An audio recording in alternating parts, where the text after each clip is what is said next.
afternoon. Welcome to our webinar on 40 years after Camp David. I'm Ken Stein, the president and founder of the Center for Israel Education. Before I begin, I would like to thank all those individuals who helped make this webinar/podcast possible, and we'll just dive right in. I will try and speak for 35 to 40 minutes, and then we'll certainly allow you to have questions as we move along. Just text them in to us, and we'll manage to collect them and try and answer. The idea for this webinar obviously comes from the 40th anniversary of the Camp David Accords.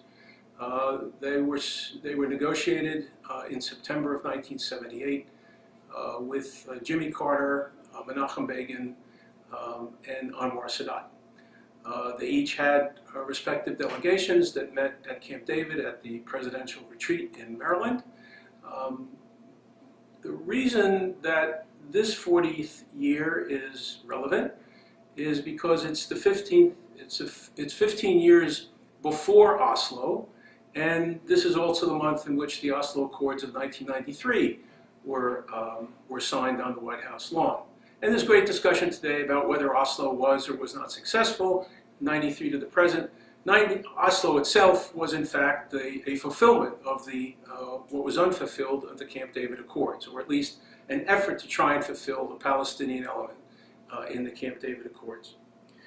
A key motivation for discussing the Camp David Accords this month is the fact that we have, for the first time, a new set of documents that we did not have previously. Which brings me to a short discussion about resources and sources for this presentation.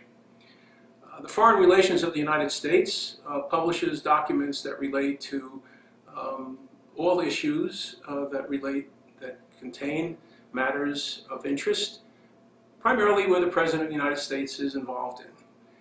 Those foreign relations documents can be found online. They can also be found in hardcover fashion if you go back far enough. Foreign relations of the United States that deal with the Camp David Accords are, however, incomplete.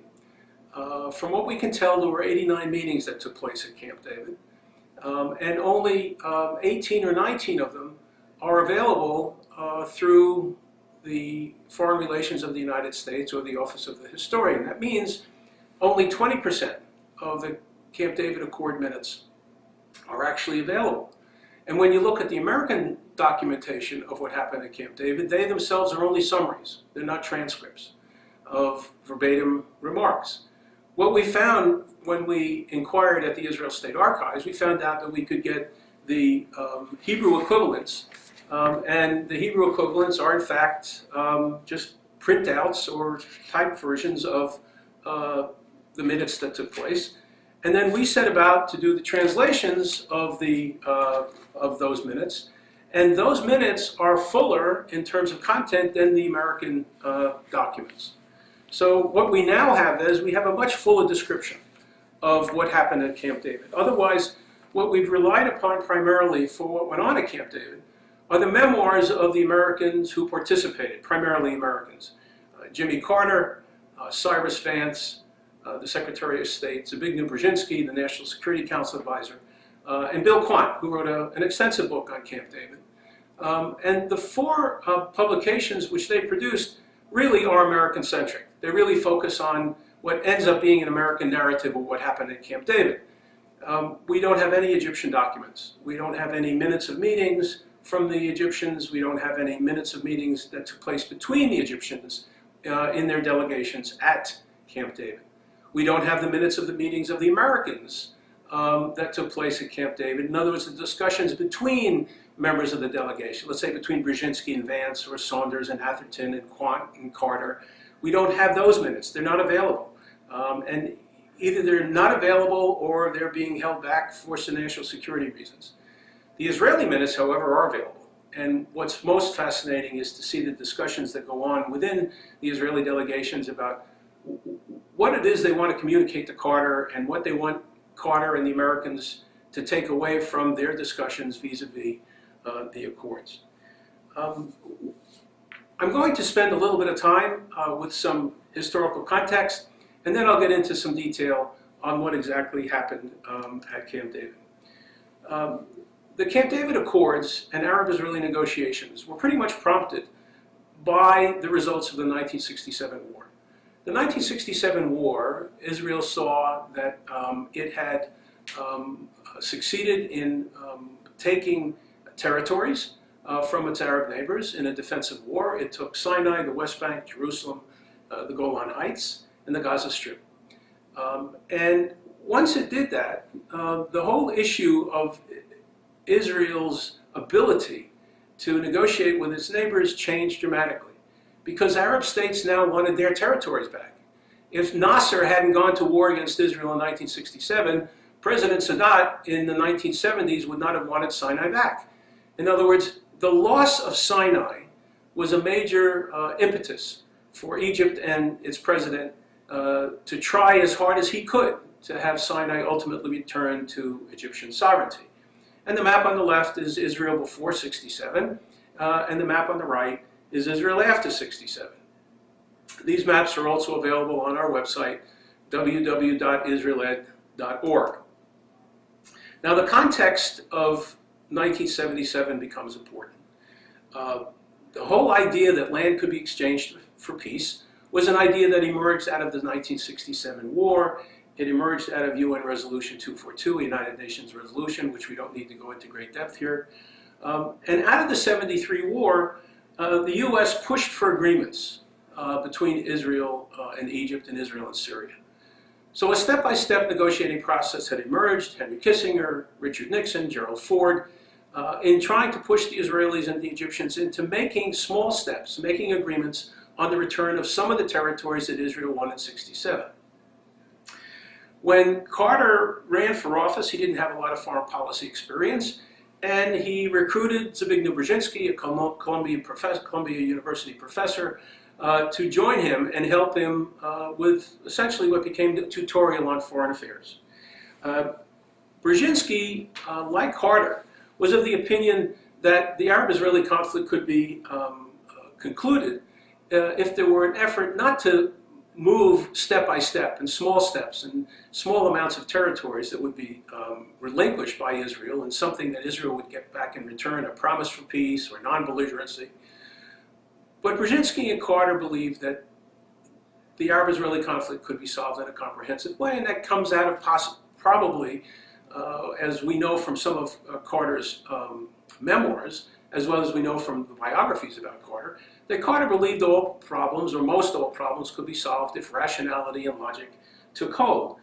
In the 1976 campaign, many American Jews were skeptical of this Jimmy Carter, this fellow from Georgia whom they didn't know very much about. He was a little bit too leading on his religious identity and his religious background. So there was, even in the election for 76, American Jews didn't exactly favor Carter as a Democratic candidate. They would have liked Scoop Jackson or Frank Church or Fritz Mondale, but it didn't happen that way. And Carter becomes president, and in an effort at even-handedness, Carter begins to tilt toward the Arab states and away from Israel and away from what had become an American-centric outlook toward Israel in American foreign policy. After Nasser, who oriented Egypt toward the Arab world, Anwar Sadat was a very different kind of leader. He wasn't a man who favored Arab socialism. He wasn't a man who favored pan-Arabism. He didn't mind that Egypt led the Arab world, but he believed that Egypt should come first. He had befriended Nixon and Kissinger, and he had made Kissinger essentially his ambassador to Israel. He would do the same thing for Carter. He put his arms around both of them and said, hey, look, I'll tell you what I want. I'll tell you what I need. I need Sinai back. And I'll do what's necessary to get Sinai back. And Sadat told his general in the middle of negotiations in 1974, when there was discussion about how many tanks should be in Sinai after the 1973 war, Sadat told General Ghamassi, my dear general, we're not making peace with Israel. We're making peace with the United States. And that essentially was what Sadat's goal was. Sadat wanted to bring the United States closer to Egypt, to help Egypt with its economy, to help Egypt build up its military. And he also knew that if he wanted to gain Sinai back, he would probably have to go through Washington. And he always said that the United States had what we will call 90% of the cards. Sadat was a kind of person who did not allow or block others to speak for him. In a memoir written by his foreign minister at Camp David, Sadat told one of his advisors the following. When his advisors told him, "Mr. President, you're making the wrong decisions, you're giving too much away for the Israelis," Sadat stepped back for a moment and he addressed this foreign ministry official by saying, "Listen to what I have to say. I heard you without interrupting you. Nobody can claim that I neither listen nor I read. I would like you to know, though, that what you have just been saying has gone into one ear and out the other." And what the Egyptian official was saying, "Mr. President, you're giving too much away." Sadat went on to say, "You people in the foreign ministry are under the impression that you understand politics. In reality, however, you understand absolutely nothing. Henceforth, I shall pay the least attention to either your words or your memos. I'm a man whose actions are governed by a higher strategy, which you are incapable of either perceiving or understanding. I do not need your insignificant and misleading reports." The Israelis understood that Sadat was the decision maker. Carter understood that Sadat was the decision maker. And because Carter understood it and Sadat and the Israelis understood it, they didn't pay very much attention to the Egyptian delegation at all at Camp David. And the Egyptian delegation at Camp David really was very frustrated by Sadat's autocratic decisions because he said he knew what was best for his country. In 1977, the Israeli leadership adamantly opposed any negotiation with the PLO. They adamantly opposed a Palestinian state. They thought going to a conference to talk about all these issues was okay, but they preferred not to. They didn't want to talk to Arabs in a unified delegation. They preferred to talk to individual Arab states and individual Arab leaders. And Israeli leaders opposed Carter's content and method as well. Not only that he wanted to go to a conference, not only that he wanted to have the Soviet Union there, but Carter was different than Ford and different than Nixon. Ford and Nixon never talked about politics and policies in public. Jimmy Carter was very public. Jimmy Carter did not maintain silence about an issue. If he wanted Israelis to negotiate with the PLO, he said it in public. If he wanted them to withdraw to the 67 borders, he said it in public. And likewise, Zbigniew Brzezinski, his national security advisor, was of the same view, that Israel needed to make a major concession if there was going to be a comprehensive peace. And the Israelis, both the Labor Party and Menachem Begin of the Herut or the right-wing party, took the view that Israel should not, under any circumstances, withdraw from the West Bank, where someone else's sovereignty should control it, and where there could be an independent Palestinian state. Carter didn't coordinate positions with Israel, and he began colliding, even more so than before the elections, with pro-Israeli voices in Washington and the American Jewish community. And it got pretty testy in 77 and in 78. The Carter administration wrongly believed that if you brought the Soviet Union into the negotiations, that would make it much easier, and the Soviet Union could pressure Syria and the Palestinians. Well, that wasn't the case. And Israeli Foreign Minister Dayan put down the benchmarks, or the markers for Israel, in an October 77 meeting with Carter. These views which Dayan, the foreign minister, put down for Carter in 77 were the exact same views that the Labor Party had before Begin had been elected in May of 77. These are the same views that the Begin administration, the Begin government, would take to Camp David and would exit at Camp David. No application of UN 242, meaning withdrawal to the West Bank. No PLO, no pressure on Israel. Neither Sadat nor Begin wanted the Soviet Union involved. In secret talks in Morocco in September of 77 between the Israelis and the Egyptians, Sadat was told, Dayan was told, the foreign minister of Israel was told, Sadat is very serious about peace. We shall discuss it between us, but without the U.S. knowledge at this stage. Sadat believes that together a solution can be found. This is what Hassan Touhami, an Egyptian vice president, told Dayan in secret talks in Morocco. And the Americans were not clear about what these discussions were that were going on between the Egyptians and the Israelis privately. But it's clear that the Egyptians and the Israelis privately looked at each other, tested each other, and had communications with other international world leaders, including the Romanians and the Iranians, about whether one could trust the other. Sadat wasn't pleased by Jimmy Carter's effort to try and go to a conference. He actually said at one point, all of this effort to try and go to a conference is being lost with all the papers, all this discussion about a unified delegation.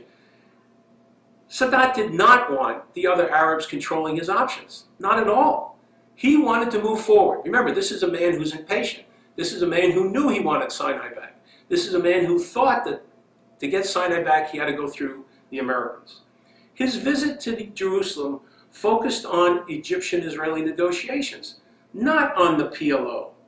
The Carter administration did not immediately embrace this notion of bilateral talks between Egypt and Israel. After all, it was completely contrary to Carter and Brzezinski's effort to get a comprehensive peace. Begin flew to the US and then to Cairo with this idea that the Palestinians should have autonomy. Brzezinski acknowledges in his memoir that what he had now to do is take this Begin idea of autonomy or Palestinian self-rule and push it to a place where ultimately this autonomy idea, the idea of self-rule, could devolve into a Palestinian state. In his address to the Israeli parliament, Sadat said, "Wars become inconceivable. This is in itself a great achievement." And he believed in direct negotiations to the Israelis. He wasn't going to wait. He was very impatient. In early 78, tensions rose between Egypt and Israel. Begin and Sadat didn't get along when they met. Several times they had some public meetings, both in Cairo and in Jerusalem. They didn't work. They met for a short period of time at a foreign ministers conference in Leeds in England in July of 78. That didn't really work out. So progress by mid-78 in bilateral Egyptian-Israeli negotiations weren't going anywhere. It was clear to the Americans that any possible agreement between Begin and Sadat would require Carter's direct engagement. And it would require a mediation between the top leaders. Now, when the top leaders went to Camp David in September of 78, both Sadat and Begin had a similar goal. They didn't want to disappoint the American president. They didn't want to defy the American president, but they didn't mind disagreeing with the American president. Both sides believed that they could get a better agreement if the Americans were involved, because the Americans ultimately could be a wordsmith, an engineer, a negotiator, a mediator, a person to find compromises. The Camp David negotiations of 78 began on September 5th, and Carter knew before the Camp David negotiations began that he was willing to sign a separate agreement with Begin and with Israel. Carter's objective at Camp David was to wring commitments from Israel on withdrawal from the West Bank, Jerusalem, and for Palestinian self-rule, precisely what Brzezinski acknowledges in his memoir. After several one-on-one meetings between Begin and Sadat, it didn't look like there was much negotiations going on. But it was also in Carter's interest not to have them meet together, because he wanted to control the flow of information. He wanted to be the individual whose delegation would ultimately write the drafts of agreement and then send to each side their comments. And therefore, the United States would be in control of what the outcome would look like. And what happened at Camp David was the American delegations met with the Egyptians separately, and they met with the Americans separately. And that's where the discussions took place. We have here a series of photos. They're pretty self-explanatory. Sadat and Begin Ilan Tehila, a defense official with the Israelis, and Defense Minister Weitzman. At Camp David, Carter's on the left, Ezra Weitzman, Eliza Begin, Begin's wife, Dan Patir, whom you see looking over someone's shoulders. The someone whose shoulders are being looked over is Yechiel Kadishai, who was Begin's personal secretary. Begin himself and a fellow by the name of Paran, who was a defense advisor. Here you have four important Israelis. On the left, Begin, Simcha Dinitz, the U.S. ambassador. On the far right is Yechiel Kadishai and Dan Patir, who is the media person at Camp David. The two principals, two of the three principals, Begin and Carter, and two very important individuals at Camp David, Ezra Weitzman on the left and Moshe Dayan on the right. This is a pretty interesting picture taken on September 8th of '78, the first Friday night at Camp David, when there was a formal Friday night Sabbath dinner in which Carter was invited, and here you see Begin raising his Kiddush cup, his wine glass, his wine cup, and reciting the Friday night Kiddush blessing.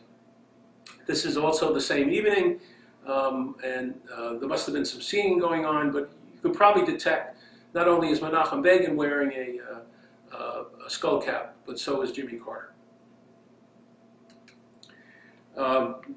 Begin gave Carter a gift. It says Shalom you all, or Y'all. I guess my New York accent doesn't exactly do justice to Y'all. And a little bit of humor, of course, was always there between them. It should be said that they disagreed a lot, but they were gentlemanly. They acted in a direct fashion, in a frank fashion, and rarely did they raise their voices, at least from what we can tell in the minutes of the meetings that we have on the Israeli side. They took an interlude in the middle of the Camp David talks. They drove to Gettysburg. I guess it was Carter's idea to point out to both Begin and Sadat that this great civil war that we had in the United States was terribly painful and terribly costly.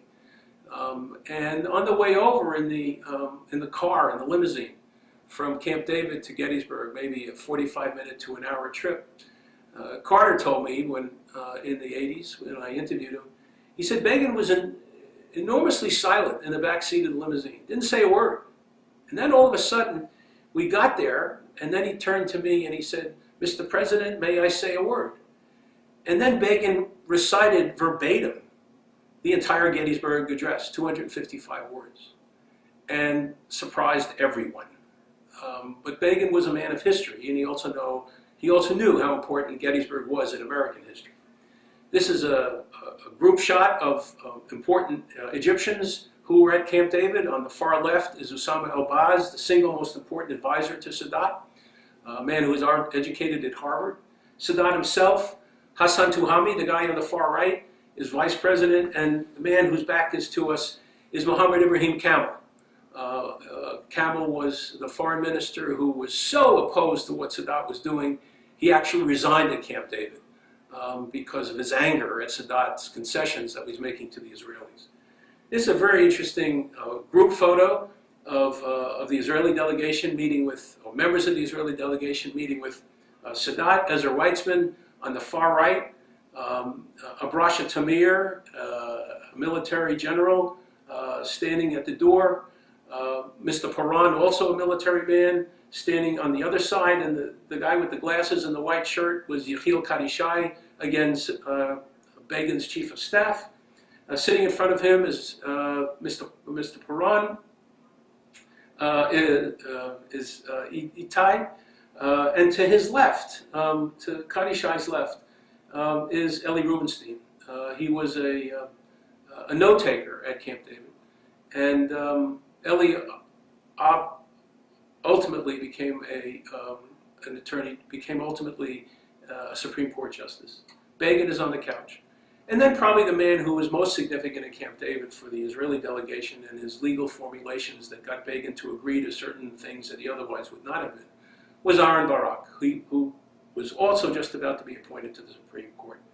And it's to Barak that many people argue or state that Begin made some of the concessions on settlements in Sinai because of the wording and terminology that Barak persuaded Begin to accept. Moshe Dayan, the two very important draftspeople on the American side, Secretary Cyrus Vance to the left, Zbigniew Brzezinski to the right, a drafting meeting between Carter, Sadat, Osama Elbaz, and Cyrus Vance. And so let's take a look at how the Camp David Accords unfolded. Carter formed drafting groups featuring himself, Vance, and either Osama Elbaz and or Barak together. They all agreed that Barak had a very creative mind. They constructed a diplomatic architecture that separated an Egyptian-Israeli treaty framework or outline from the Camp David Accords that dealt with the Palestinian future or Palestinian rights or Palestinian autonomy. There are two documents which emerge from the Camp David Accords. One is the framework for an Egyptian-Israeli treaty, and the other one is the framework for Palestinian self-rule or Palestinian autonomy. More progress could be made because on the Egyptian-Israeli side, because there was more agreement, more compatibility. The last days of the Camp David Accords became testy. Begin, in a conversation he had with Carter, he said, "We've received from you on the last day of discussions, which would have been September 16th or 17th, a formula that inevitably leads to a Palestinian state." And Begin said no to Carter. I don't know how many times he would have said it to Vance or Mondale or Brzezinski, but under no circumstances were the Israelis going to leave Camp David with any remote possibility of there being a devolution of ultimately a Palestinian state.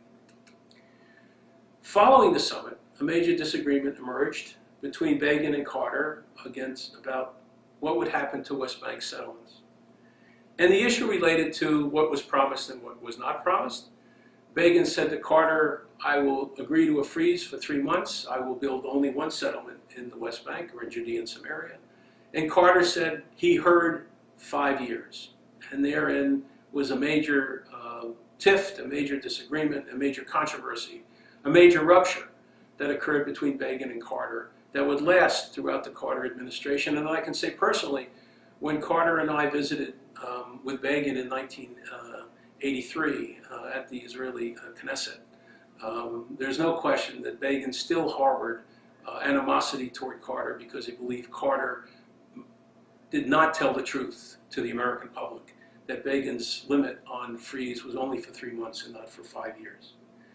And he actually told Carter, "I'm not going to write to Begin. I'm not going to write to Sadat. I'm not going to say anything to Sadat that allows him to believe he has a right to tell me what's going to go on in the West Bank." Begin and the Israelis were adamant. No one else was going to determine for the Israelis what was going to happen on the West Bank, and they were not going to allow a Palestinian state or allow Palestinian self-determination or allow the PLO to be involved. In the waning hours of the talks, the U.S. introduced a formulation relating to Jerusalem. And this greatly upset Moshe Dayan, the foreign minister. And he actually said to Carter, if you look at the bottom of the side, "If we'd known that you would declare your position on Jerusalem, we would never have come here." Dayan actually said, "Declaring your position on Jerusalem is worse than you telling us we have to withdraw from settlements." Carter, it seems, conveyed to Sadat a promise that he would extract some sort of concession from the Israelis on Jerusalem, and the Israelis refused. And it appears that the pressure to have some sort of Israeli concession on Jerusalem emerged from the Camp David Accords, came from the Americans' concern on what the Saudis would think, and what the Saudis would think of Sadat. And as with other outstanding issues, if the agreement was not reached at Camp David, the respective sides wrote side letters to the Americans, and they were appended ultimately to the Camp David Accords. So let's take a look at the Camp David Accords. Let's assess it, if you will. The signing of the Accords represented a major foreign policy achievement for Carter, Begin, and Sadat.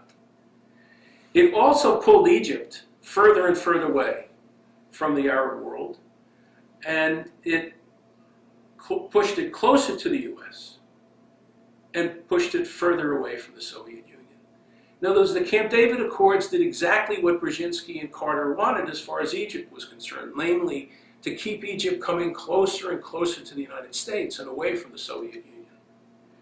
There's no doubt that the Camp David Accords, just like Sadat's visit to Jerusalem, further fragmented or fractured or splintered the Arab world. It showed quite clearly, the Camp David Accords, that Egypt could still be central to Arab politics and still have a treaty with Israel. That we would only know 10 years later. But Egypt would retain its treaty with Israel, and it has retained its treaty for more than 40 years. And it still plays an instrumental part in the Arab world. No doubt that the Camp David Accords increased Syria's involvement with Moscow and Syria's involvement over Lebanon. President Assad used the Camp David Accords to reassert himself and his control of Syria and his control of Lebanon, and to obtain more foreign aid from Moscow. It prompted Israel to focus more on its other borders. It gave Israel unimpeded prerogative to do what it wanted with the West Bank. There were no constraints placed on Israel's limitation for building and building of settlements. It maintained a disagreement between Washington and Jerusalem on how to manage the territories. Most American presidents, and I would say virtually all American presidents, since the 1970s, have said that we will protect and preserve as best we can Israeli security, provide Israel with its weapons and its economic assistance as needed, but we do disagree with the Israelis on how they're managing the territories and whether they're being forthcoming enough with the Palestinians. And those are both Democratic and Republican presidents who have said that. It diluted some American foreign policy attention away from Iran. Remember, the Shah of Iran was in trouble at the end of '78. Carter and his administration had focused most of '78 on one foreign policy issue. The Shah fell in early of 1979. Khomeini came to power. Can we put a direct link, a direct correlation between the attention spent on Camp David and the Egyptian-Israeli relationship with lack of attention on Iran? I have yet to see a smoking gun to prove it, but I know there's a sufficient number of people who worked in the State Department at the time who felt that if Brzezinski and Carter and Vance had spent more time focusing on what's happened in Iran, maybe Iran would have come out with a different outcome. But that's speculation. What it clearly showed is that the bureaucrats, the American bureaucrats who worked at Camp David, the State Department officials, were highly skilled, highly talented, terrific draftsmen. They had worked for Kissinger. They understood the problem. What's clearly demonstrative from our reading of the minutes of the Israeli delegation is that the Israeli bureaucrats could dominate the writing of the agreement because they were highly talented draftsmen. And when I interviewed an Egyptian for a book I wrote in the 1990s, an Egyptian who was close to Sadat, he told me one of the reasons that the Israelis succeeded at Camp David is that the Israelis brought their A-team. They brought the best legal minds they possibly could find. Remember, Sadat didn't want to listen to his advisors. He wasn't interested in being pulled back by his advisors. At least the Israelis came to Camp David and they did discuss, and sometimes in great detail, disagreements between them in the minutes, from the minutes of the meeting that we have that are discussed, and we have them, of course, from the Israeli State Archives. I think the agreement certainly prompted Jordan to ultimately step forward and in the 1980s continue secret talks and ultimately sign an agreement with Israel in 1994. What did the Camp David Accords not accomplish? These were physical transactions, military bases, withdrawals, settlements were withdrawn, borders were recognized, diplomatic relations were established, cultural relations were established, but there's no transformation took place between the Egyptians and the Israelis. The Israelis clearly wanted a cultural transformation. Israelis were in Cairo in '83 and '84 tourist visas, coming to see Cairo, gambling in the hotels and the casinos in Cairo. It didn't happen the other way around. There was no emotional outpouring on the part of the Egyptians to embrace Israel as a country of the Middle East. I think it's fair to say that the Accords did not lead to a comprehensive peace, and they didn't lead to further comprehensive negotiations. They didn't lead to the Palestinians or the Jordanians stepping forward immediately. And as a consequence, because the Palestinians and Jordanians didn't, Israel essentially did what it wanted in building settlements in the territories, both in the Golan Heights, in the West Bank, outside of Jerusalem, and in Gaza. I think it's quite clear that the geographic, strategic, and ideological elements that would see Judea and Samaria, the West Bank, under another sovereignty never changed. Put differently, there was nothing that forced the Israelis to consider the possibility that Judea and Samaria would ultimately become Jordan or Jordanian-controlled area, or they would ultimately be part of a Palestinian state. It did not remove or lessen Israeli mistrust for the Palestinian or Syrian leadership, and the Syrian and the Palestinian leadership just refused to recognize Israel's legitimacy, and the Syrians never did it. The Palestinians ultimately recognized Israel's right to exist in 1988, and it also recognized Israel in the 1993 Oslo Accords. It didn't mean that it was going to recognize Israel as a Jewish state, and no comprehensive agreement ever evolved. Why in conclusion, could we say what was necessary for an agreement then and not now? Sadat and Begin exhibited courage, will, vision, and ability to see tomorrow.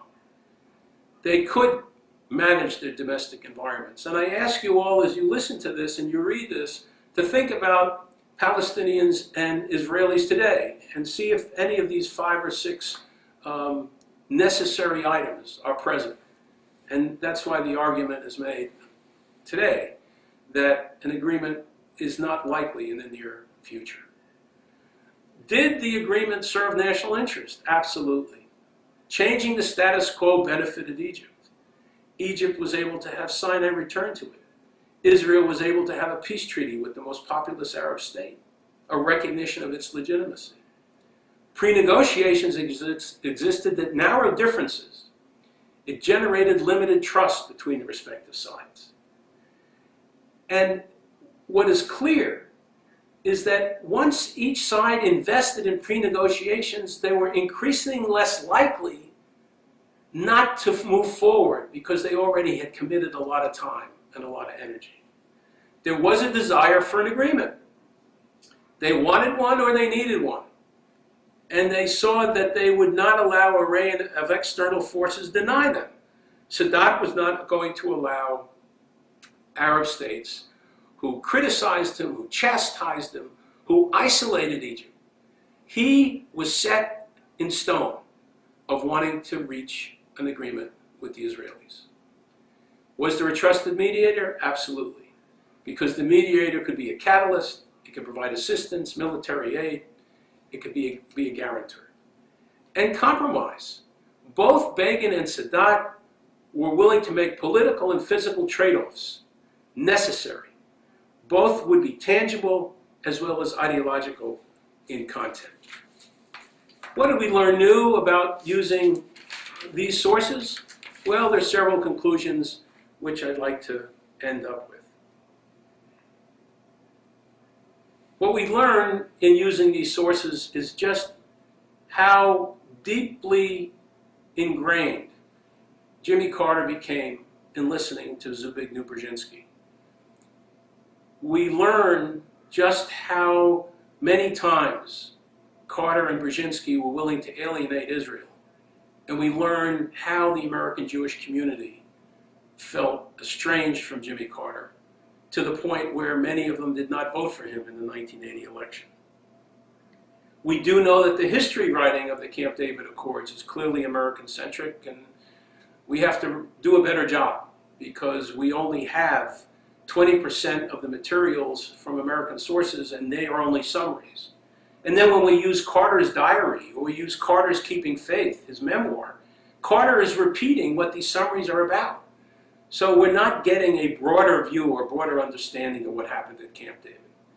That is the one thing that we do learn from the minutes of the meetings that we have from the Israelis. We learn what the dynamic was about. We learn about the interactions. We learn about the fears. We learn about the adjustments that had to be made. And we also learn, as I said from the outset, that neither Begin nor Sadat wanted to alienate the Americans. The final conclusion, and there are many more, but the most important one, I think, is this.